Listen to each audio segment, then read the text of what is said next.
चलिए करते हैं शुरुआत दिल्ली स्पेशल की। दिल्ली के मुख्यमंत्री अरविंद केजरीवाल के प्रधान सचिव रहे राजेंद्र कुमार ने सीबीआई पर बेहद गंभीर आरोप लगाए हैं। अपने 26 पन्नों की वॉलंटरी रिटायरमेंट की अर्जी में राजेंद्र कुमार ने आरोप लगाया कि सीबीआई ने उन पर मुख्यमंत्री अरविंद केजरीवाल के खिलाफ बयान देने के लिए दबाव बनाया।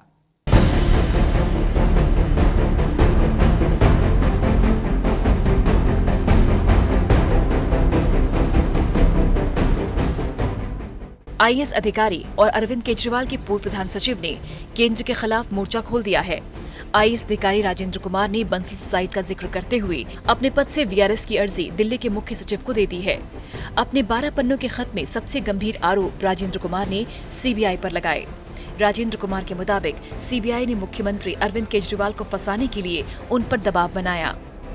The main aim of the government, whatever be the government that we construe of, was to put pressure on me to implicate certain people.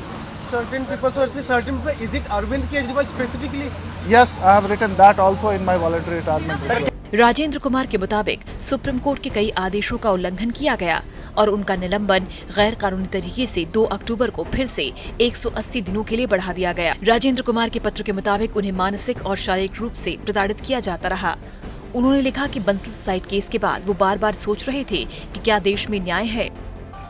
As I have said earlier, it is the government which runs all the institutions, be it CBI, be it ACB, be it income tax, and many other organizations.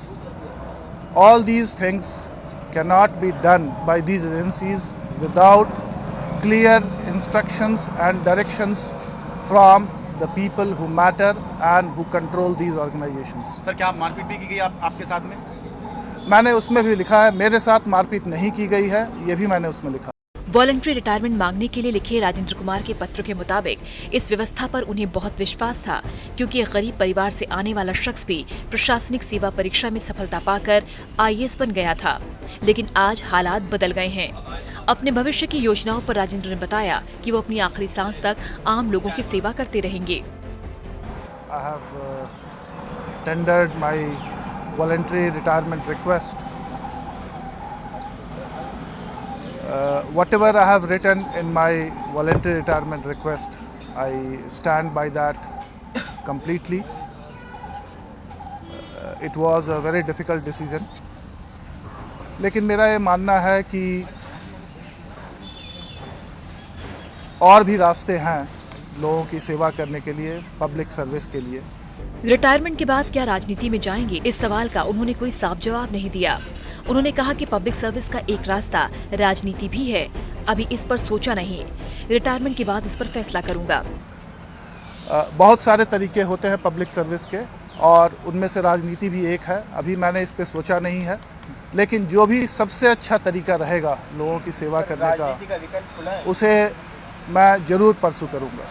Kumar के मुताबिक ACB ने 1 महीने तक उन सवालों को लेकर पूछताछ की जिनका उनसे कोई लेना देना नहीं है। सीबीआई पर आरोप लगाया कि उनसे जबरन मेल का एक्सेस हासिल किया गया और धमकी भी दी गई। राजेंद्र कुमार के खुलासे से उनकी राजनीतिक पारी की सुगबुगाहट भी लगाई जा रही है। टोटल न्यूज के लिए दिल्ली से तरुण कालरा की रिपोर्ट।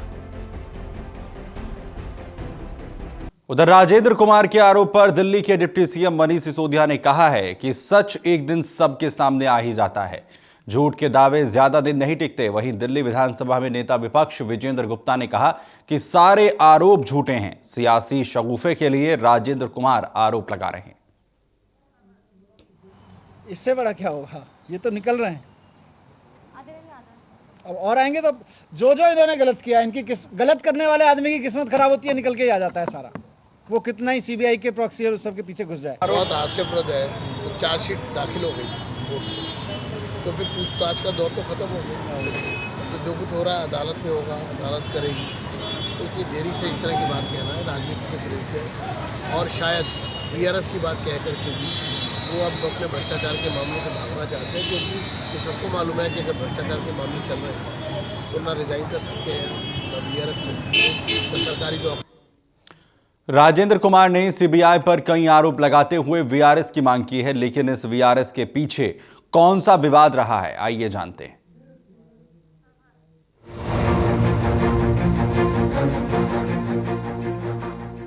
शीला दीक्षित सरकार के दौरान एजुकेशन डिपार्टमेंट में गलत तरीके से निजी कंपनियों को फायदा पहुंचाने के आरोप में सीबीआई जांच और कानूनी कार्रवाई का सामना कर रहे दिल्ली के सीएम अरविंद केजरीवाल के पूर्व प्रधान सचिव राजेंद्र कुमार पर साल 2007 से 2012 के बीच दिल्ली में सरकारी खजाने को हुए 12 करोड़ के नुकसान का आरोप लगा है। मामले में सीबीआई ने राजेंद्र कुमार के खिलाफ कोर्ट में चार्जशीट दाखिल कर दी है। सीबीआई का दावा है कि इस मामले में राजेंद्र कुमार के लिप्त रहने के उनके पास ऑडियो और दस्तावेजी सबूत हैं। इसी मामले में सीबीआई ने 4 जुलाई 2015 को राजेंद्र कुमार के साथ 4 अन्य लोगों को भी गिरफ्तार किया था। बाद में इस मामले में 2 और लोगों की गिरफ्तारी हुई थी। फिलहाल मामले से जुड़े सभी आरोपी जमानत पर बाहर हैं।